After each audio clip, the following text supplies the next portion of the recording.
Alright, now we're going to move to talking about the model anvil. So, as I've mentioned in previous tutorials, a lot of the different objects and NPCs and players especially around the game, are composed of multiple models put together. And I've already shown you methods of grabbing those models all in one clump. So if I add my local player, I'm taking the model of the helmet, the plate body, the cape, the anchor, and I'm mashing them all together into one single model. So, the model identity of the helmet might be 1, 2, 3, the plate body might be 4, 5, 6, and it just mashes all those together into a single model. However, there is a process by which you can do this manually. Instead, you can take all these separate pieces and you can put them together and modify them. This can be used to make your own sort of player character. It can be used to, I've used it previously to make a giant boat that moved all in one. Well, I might as well just show you. I've used it to make, let's go load this boat right here and set it like so. There you go. I've used it to make boats like this. So pretty powerful system, although a fairly complicated one. So let's just jump into the model anvil and set ourselves up here so we can see everything at once. So I'm going to start by doing something fairly basic, and that's going to be just putting some crates together. So I'm going to open up my model anvil in the toolbox here, and I'm going to, let's just add a couple of models. So you enter in the model ID that you want. 7699 is our classic crate. And I'm just going to add 2 of these crates. I'm going to duplicate that. And I'm going to offset this crate by 1 tile in the Z direction. And I'm going to hit Forge, and that's going to create a custom model of 2 crates put together. There you go. This is our combo crate.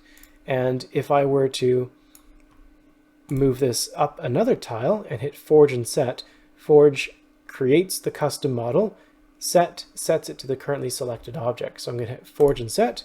There you go. The crate suddenly jumped up quite a bit. And just to make this absolutely clear, I'll talk about this section a little bit later, but we're going to very clearly outline what we are modifying.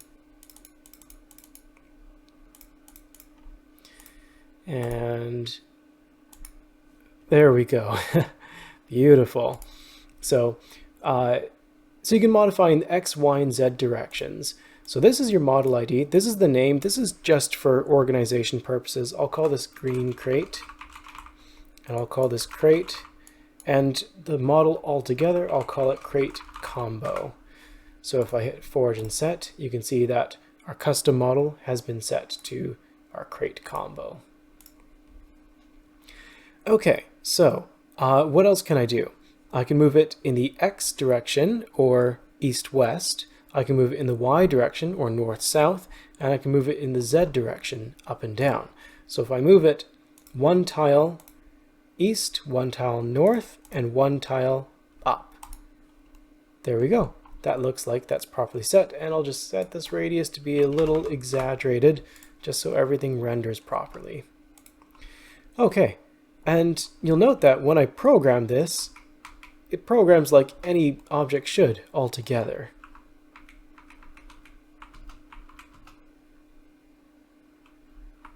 Beautiful.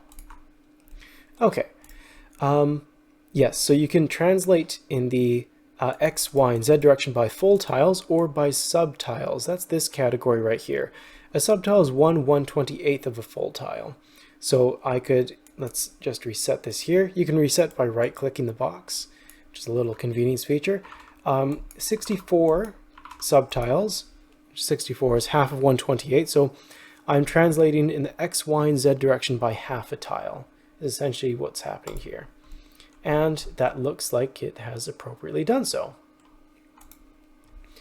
Let's reset that and move it back in the Z direction once, 1 full tile.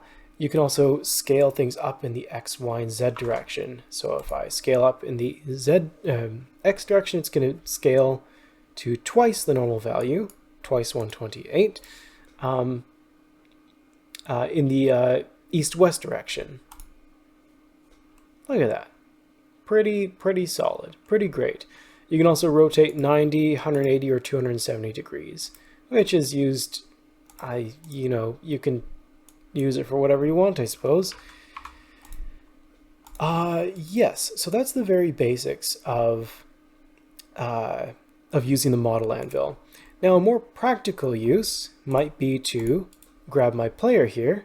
I'm going to right-click him. I'm going to go into this drop down here and go Anvil.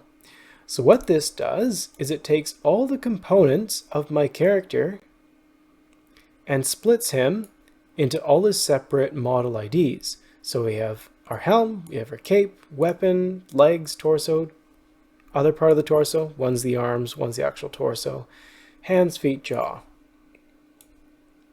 And now if I were just to forge and set this, it would just look like my regular character with a, I'll change the lighting setting just for proper effect, and I'll call it me. There you go.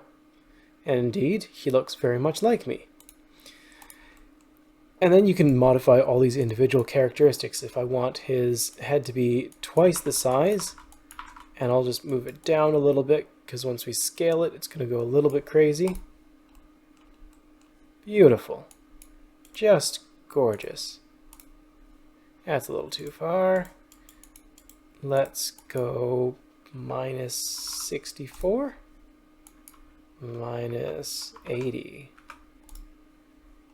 Nice. Okay. Minus 80. And just to make things match, let's adjust that jaw. 256, 256, 256. Wonderful. So, now that he's looking as good as ever, I'm going to quickly show you some other things here. So, again, for organization purposes, you can move some of these things around. Yeah, not a big deal. Other things you might want to know, let's do some... Yeah, let's talk about lighting very briefly. You can set the lighting style to be different. Things around the game tend to be lit in different ways. This oak tree, as you can see, has a bit harsher lighting than these regular trees. These, what's another good example? Some of these bookshelves are a bit harsher lighting than players. Players and NPCs tend to use lighter lighting settings.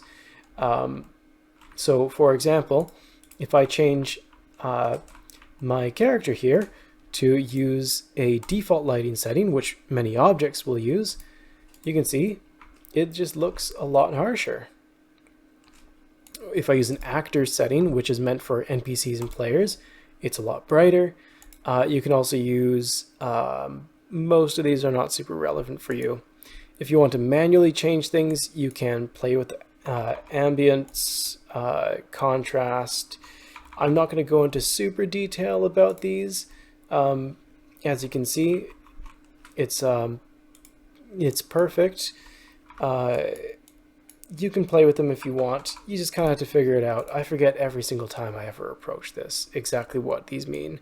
X, Y, and Z is essentially where the source of the light is coming from relative to the player. So if the source of the light here is minus 30, minus 30, 50. So minus 30, minus 30, and in the air a little bit. So somewhere hanging about here, which makes sense if the dark side of the player is here and the light side is over here. So that is your lighting settings. I'm just going to reset that. Another thing you can play with is group transforms. So let's say I want to scale up my character altogether. I want the whole thing to be 256 in size. I'm going to reset this because we're going to be scaling everything up. This is the group transform. In order to transform stuff all together, you need to first apply the correct group. By default, a lot of players that use send to the Anvil will be group 9, whereas other things may be group 8. That's just to help stratify different things and make it easier to organize them. But yeah, set your group transform, set it to the setting that you want to, for all the models that you want to transform, and you can adjust everything. So I could say everything moves in the Z direction by a tile. As you can see, all the Zs of group 9 have been transformed by one tile. I could say everything scale up to this much, 187 now. So adjusting adjusts all these values by the value input. Setting sets the values to whatever you input. So if I want everything to be 256 scale in the X, Y, and Z dimensions, I would put it in like so. And forge and set. And look at that. He is fully translated up. Every single one of his models is one Z tile up in the air, and he is altogether scaled up to 256, or twice his normal size. Let's say I want to do something a little bit unique. What is a cool looking character around the game? What do we have here? Oh, well, these guys are kind of boring. You know, this place was made a very, very long time ago, but you look very interesting. I'm going to send this guy to the Anvil because I like some of his equipment here. Now, this always comes with a bit of a caveat that, well, now you might have a hard time deciding what is what. Some things are not always named properly, but I'm just going to remove all the stuff from my character. Forge and set. There we go. We have the professor here. Let's try and find out what is our head model. And to do so, I'm going to switch to our color swapper, which is going to be a very handy tool in a moment. We'll talk about this in a little more depth, but for now, I want to find out what his head is. Those colors look like they match? Nope, definitely not. That's not going to be a head model. That's not going to be a head model. Nope. And no. So it's almost has to be this. That's going to be the eyes. That's why that doesn't work. Perfect. Okay. So this is his head model. Let's say I want to... This is 9452, 9452. Let's get rid of that. Let's find the jaw model as well. This looks like a jaw. That is a jaw. 246. And let me find my character. Where are you? Oh, what were you doing over there? I want to get my character's head and jaw in there. I'm going to send him to the Anvil. I'm going to get rid of anything that isn't head and jaw. And if we forge and set, nice. Fantastic looking fellow. So this is the power of the model Anvil. You can create your entirely own new model based on models that are already in the cache. So you can create your own new player character. I've done some fun things before, like I've created different monsters. I've obviously created that boat I just showed off. Barbarian Champion. Let's see what he looks like. I'm sure he'll look interesting. Oh, I did not mean to do that. Let me load a saved model, Barbarian Champion, create a new model, add that as the custom model. There you go. This is a pretty cool looking character. This is something, a set you definitely can't get in game. So Model Anvil has a lot of really cool applications if you're looking to explore a little bit more of what Creator's Kit can offer you. Something I'll also quickly show off. I'm not too sure what I'm looking for here. I just want something else to show off. Pirate on stool. Well, that sounds interesting. Pirate on stool. Uh-oh. Sounds like that may have been too old of a file. Skeleton party hat. This guy has to be real. Nice. Look at that. Beauty. Yes, something else you can do with the model anvil, as I was kind of showing off, is you can, let's just take this guy back into the anvil through our model organizer. Here we go. You can change colors. So if I want this helmet to match really nicely with the rest of me, let me find the head model and let's find a nice white shade. I'm actually going to go to the lab coat. This looks like the lab coat. The white shade is 10349. 10349, 10349. We're going to go 10349. There we go. Let's see what that looks like. All right, interesting. Not a huge fan, to be honest, but you know, that's just the price of living, isn't it? Okay, so if I want to find that color over here, I can just hit find, and it'll find the closest approximation to that color. Just so I can tweak it a little bit, and hit set to set this color to, yeah, so let me explain a little bit. Colors in RuneScape, a lot of the different characters, NPCs, objects around the game use copies of different other objects but change the color. So that's essentially what I'm letting you do here. I'm letting you pick one color on the model, on the specific model we're looking at, like the helmet, and I'm letting you swap that out for a different color. So everything that is, here, let's just see here, everything that is this shade of sort of reddish burgundy, I am swapping out for this white color. You can't be very selective about it, unfortunately. Like I can't say, you know, the top of the helmet is going to be this shade of white, the sides of the helmet is going to be a shade of black. It's anything that is color, anything that is this color is now being switched to this color.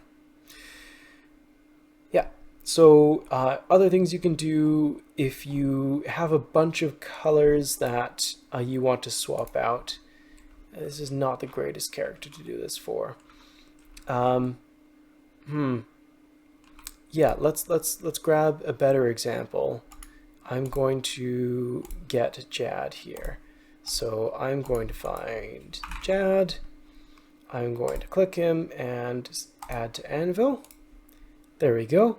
I'm going to swap his colors, and I am going to brighten him up just a little bit. And forge that, add it as a new object. Wow, this is exactly as the Gowers intended. Yeah, so let's say it's fairly easy to copy over stuff. How do I say this? Well, to be honest, it's probably not even relevant for most of what you're about to do.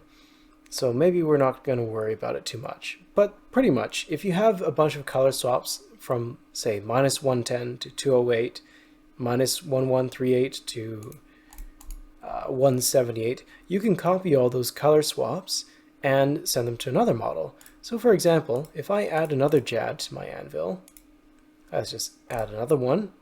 You can see I now have 2 Jad models. One should be normal, and one should be kind of messed up a little bit. And just to very, very distinctly establish this, I'm going to move our normal Jad a bit to the right. This is going to be weird Jad. And we're just going to call this Jad combo. There we go. And if I want to get all weird Jad's colors and move it over to this guy, I'm going to copy these, move over, and paste. And it'll take all those color swaps and match them perfectly. So when I forge and set, you can see Jad is just perfect.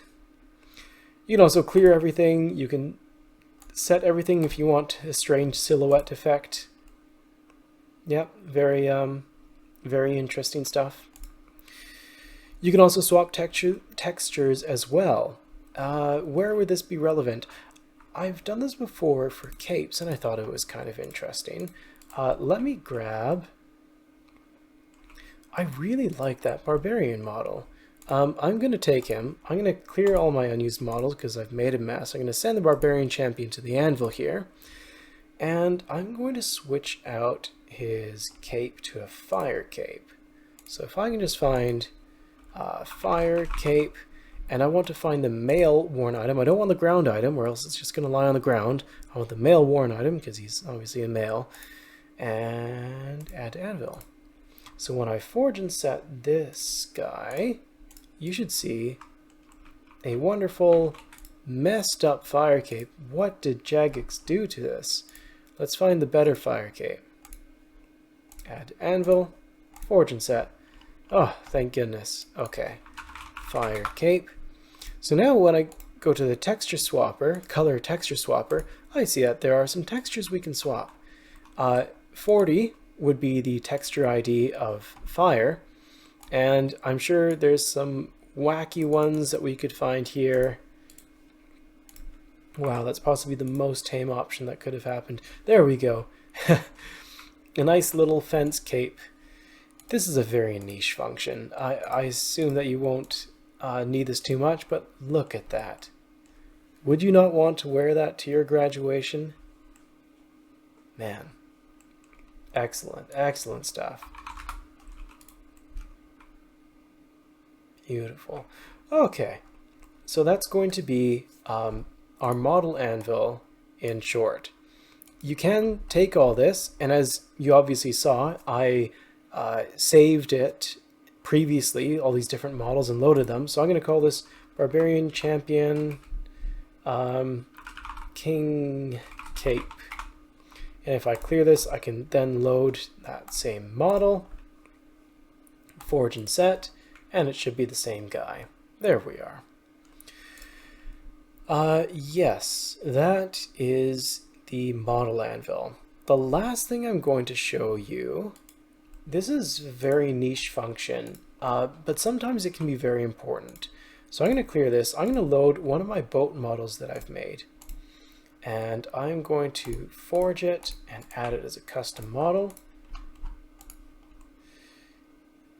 Yes, this is perfect. Okay, I'm going to increase that radius. So something you notice is that, oh, need to increase the radius a bit more. There we go. Something you notice is that sometimes models have an internal rendering order that's kind of screwed up. If you look at this mast, it keeps rendering in front of everything else, which is very weird and non-Euclidean and just kind of, it just ain't right. So what you can do is you can do a very basic override that sets everything to the same render priority. Whoops, don't do that. By hitting priority. This sets everything to the same render priority. It does have drawbacks. As you can see, these shields are kind of weirdly clipping the sides of the boat now, but it can be very helpful for resolving other rendering issues. For example, that sail is now appropriately behind everything it should be behind. And yes, I think that is all I wanted to cover with the model anvil here. I'll see you in the next tutorial.